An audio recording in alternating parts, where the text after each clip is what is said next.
आइए आज हम लोग स्टैटिक्स का 14.1 ठीक है कुछ क्वेश्चन देखते हैं। ऐसा क्वेश्चन लगातार आप लोग एक्सरसाइज में 6 7 8 क्वेश्चन है। ठीक है, एक क्वेश्चन को हम डिटेल्स बताते हैं, उसके बाद आप लोग बना लीजिएगा। देखिए क्या कहता है, 11 परिणामों का माध्य 30 है। ठीक है, यदि 6 परिणामों का माध्य 28 है और अंतिम 6 परिणामों का माध्य कितना है 32 है, तो छठी परिणाम को ज्ञात कीजिए। तो ध्यान देना, ये एवरेज टाइप का हो गया। सबसे पहले कहता है 11 परिणामों का माध्य 30 है, लेकिन हम लोग 11 परिणाम लिखेंगे कैसे? हम लिखेंगे देखो कैसे, माना ठीक है संख्याएं क्या मानना है, जैसे देखो x1 ठीक है, x2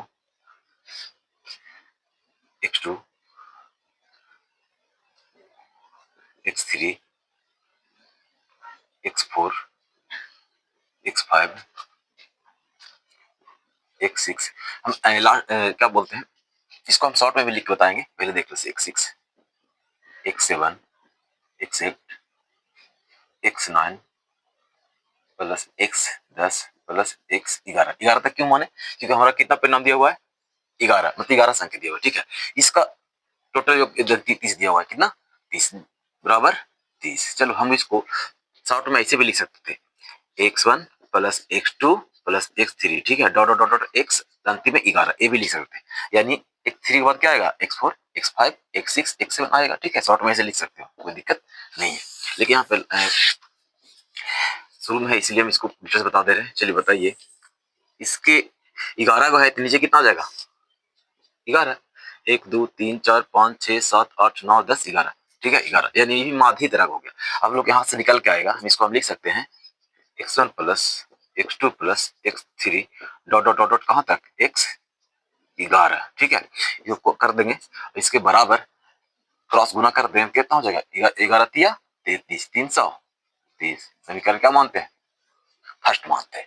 फिर से आगे अभी हमारा ये काम हुआ, सेम समझ जाना है, क्योंकि सेम प्रोसेस चलेगा आगे हर एक क्वेश्चन में। 11 परिणामों का माध्य 30 है, एक अभी मेरा काम हुआ। अगला स्टेप पढ़ते हैं, यदि 6 परिणामों का माध्य 28 है। चलिए 6 कह रहा, तो फिर से 6 परिणाम का माध्य 28 है, कितना 6 का, तो फिर से ले लेंगे, फिर से पुनः लिखेंगे, पुनः 6 परिणाम का माध्य, तो 6 यानी x1 plus x2 plus dot dot dot x6 ले लें। चलो लिख देते हैं, पहला बार बनाते हैं x3 plus x4 plus x5 plus x6 का परिणाम कितना है 28 है। तो बटा में हम क्या क्या कर देंगे, माध्य निकालने के लिए क्या है 1 2 3 4 5 6 6। ठीक है, क्रॉस गुना करो, x1 plus x2 plus x3 plus x4 plus x5 plus x6 बराबर क्या हो जाएगा, गुना करेंगे तो 8 6 48 की 8, हाथ में 4 6 दूनी 12 4 16 168। इसको मान लो समीकरण सेकेंड। फिर से आगे, अभी हमारा क्वेश्चन कंप्लीट नहीं हुआ है, देखो यहीं तक हुआ अभी। ठीक है, और अंतिम 6 परिणामों का माध्य 32 है। फिर से यही स्टेप करेंगे, फिर से पुनः ध्यान देना। लेकिन यहाँ पे ये सोचना है कि यहाँ पर 6 परिणाम था और यहाँ पर है अंतिम 6 परिणाम। अंतिम बोले तो जैसे 11 टोटल है ना, तो अंतिम पहला 6 देखो, पहला 6 यहाँ दे दिया था ना, तो फिर अंतिम 6 बोल रहा था 1 2 3 4 5 6। अब यहाँ से हम लोग लेंगे अंतिम वाला लेंगे। ठीक है, यानी x6 x7 x8 x9 plus x10 plus x11 हो गया ना, कितना दिया हुआ है 32 दिया हुआ है। चलिए 32 दिया हुआ है, बटा कितना हो जाएगा 6 है तो 6 हो जाएगा ना, क्रॉस गुना कर दो, फिर से यहाँ निकल के आ जाएगा x6 plus x7 plus x6 plus x9 plus x10 plus x11 बराबर कितना 32 गुने 6। ठीक है, 32 गुने 6 कितना हो जाएगा 6 दूनी 12 के 2 192 लगता होगा, 6 दूनी 12 के 2 36 18 1 19। समीकरण यहाँ तक समझ में आ गया।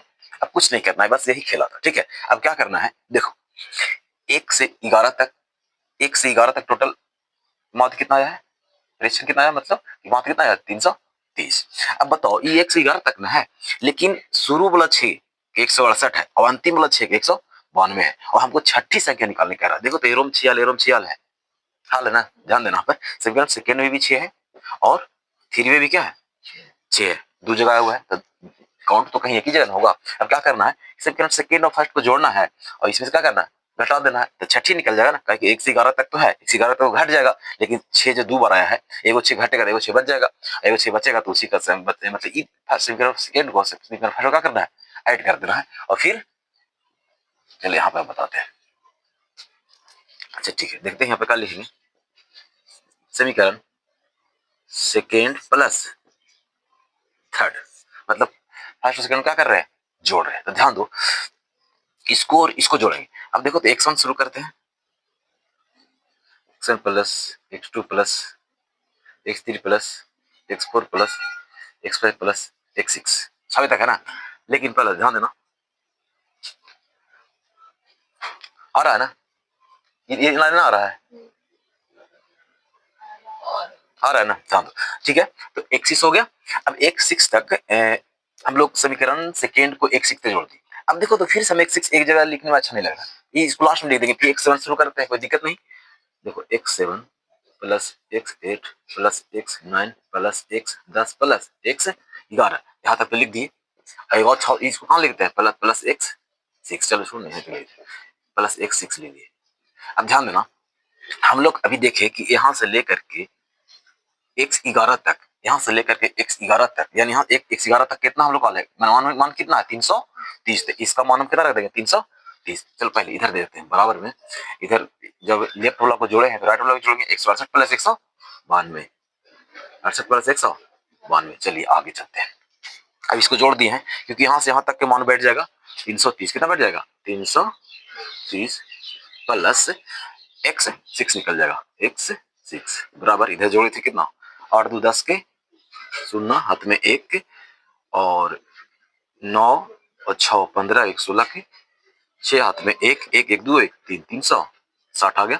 चलिए x6 बराबर अगर हम निकालना चाहेंगे तो 360 में जाएगा, उधर 330, हमारा कितना आंसर आ जाएगा, 30 हमारा आंसर आ जाएगा। मतलब अभी क्या समझ में आया हम लोग को कि अगर क्या करना है कि अगर 11 प्रश्नों का माध्य दिया हुआ है, क्योंकि हम लोग माध्य पढ़ते आ रहे हैं ना, कुल प्रश्नों की संख्या, कुल प्रश्नों का योग बटा कुल संख्या होता है, माध्य होता है, रेन होता है। तो सब अगर 11 परिणाम दिया हुआ था तो 11 परिणामों का योग किए तो जय वो ऐसे करना कि भागत दिए। हम लोग जानते हैं कुल परिणाम की संख्या बटा कुल योग होता है, कुल योग बटा कुल संख्या होता है हम लोग को माध्य बराबर। ठीक है, तो यही निकाल दिए, ये निकाल दिए, ये निकाल दिए, फिर इसको निकालना था क्योंकि 6 2 बार आ गया था, समीकरण सेकेंड और थर्ड को ऐड किए, ऐड करने के बाद क्या किया, फर्स्ट से घटा दिया, आंसर आ गया। ठीक है, तो पहले इसे नोट कीजिए, उसके बाद हम लोग देखते हैं।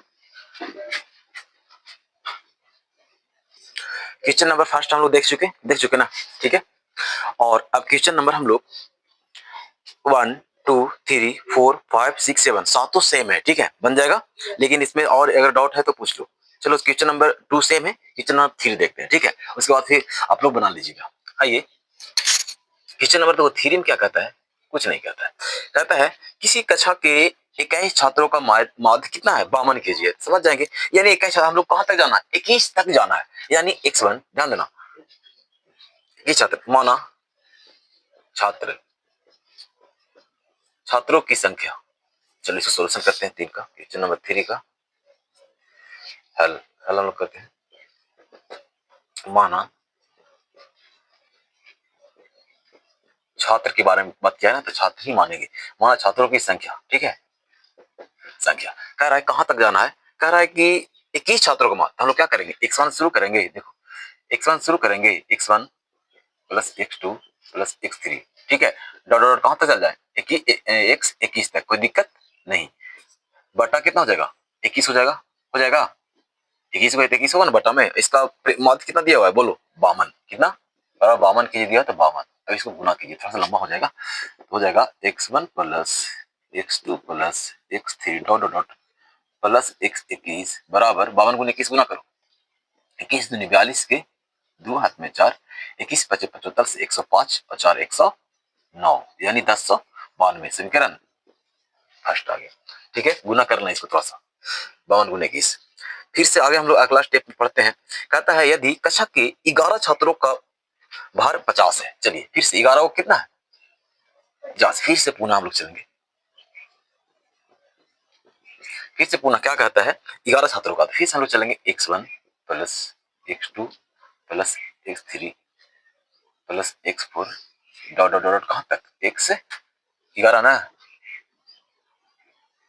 बटा 11 है तो हम लोग भागा 11 से देंगे, बराबर कितना 50 दिया हुआ है तो गुना करेंगे, ठीक है 50 दिया हुआ है ना।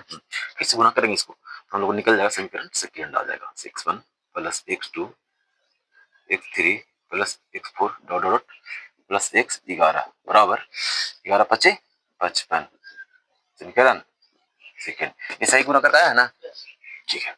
फिर से अभी हमारा क्वेश्चन कंप्लीट नहीं हुआ, फिर कहता है कि अंतिम 11 छात्रों का माध्य 54 है, सेम क्वेश्चन है। अंतिम 11 था, हम लोग कहां से लेंगे बोलो, अंतिम 11 था हम लोग 21 तक है ना, तो 11 से लेंगे 11 से 21 तक लेंगे। फिर से तो अंतिम यहाँ लिख सकते हो, अंतिम 11 अंतिम, तो x11 plus x12 plus x13 x14 पूरा नहीं लिखते हैं, x कहां तक 21 तक बराबर कितना दिया हुआ है बोलो, 54 है ना, 54 है, 54 है। अब बट्टा में भागा इसे कितना से देंगे 11 से, गुना करेंगे उधर जाकर के आ जाएगा x11 plus x12 plus x13 plus dot dot dot plus x21 बराबर गुना करेंगे तो 11 से 5 4 गुना करेंगे 5 4 5 4 9 594, समीकरण कितना थर्ड आ गया। तो हम लोग अभी तक यहाँ तक प्रोसेस तो कर लिए थे ना। तो अभी अब क्या करना है, हम लोग को सबको पता है कि समीकरण फर्स्ट और समीकरण सेकंड को जोड़ना है और इसमें से क्या करना है घटा देना है और निकालना है हम लोग को। देखो हम लोग बार बार देखेंगे कि दो बार कौन आया, देखो समीकरण सेकंड में 11 एक इसमें भी आला है, 11 इसमें आला है और क्वेश्चन में भी कहेगा 11 में ही निकालिए, उसमें 6 बार 2 बार आया था, छठा निकालने बोल रहा था, इसमें कह रहा है 11वें छात्र का माध्यभार ज्ञात कीजिए। तो 11वां तो हम लोग तो क्या करेंगे, समीकरण फर्स्ट सेकेंड प्लस थर्ड से जोड़ दो। अभी दोनों को ऐड करेंगे तो इधर से जोड़ेंगे, फिर से सेम जोड़ेंगे, x1 plus x2 plus x3, ठीक है, प्लस x4, 21 तक लिखना बहुत दिक्कत है, ठीक है, फिर भी लिख देते हैं कोई दिक्कत, और डॉट डॉट डॉट x 21, ठीक है, और प्लस में x का लिख दे दोबारा से 11, क्योंकि 11 दोबारा आया, 12 हम लिख दिए, डॉट डॉट 21 तक लिखेंगे तो भर जाएगा ना, तो लोग भी डॉट में नहीं कर लेना, ठीक है। अभी देखो तो इतना का मान हम लोग को क्या है, इतना का मान कितना है, 1 से 11 तक क्या है, 11 तक नहीं 21 तक कितना है 1092, यहाँ तक का मान हो रख देंगे कितना 1092 प्लस x11, अच्छा बराबर में इधर जोड़ेंगे ना ये दोनों के 550 प्लस 594, तो जोड़ के लाइए 4 9 5 14 के 4 हाथ में 1 5 5 10 1 11 11 44, चलिए x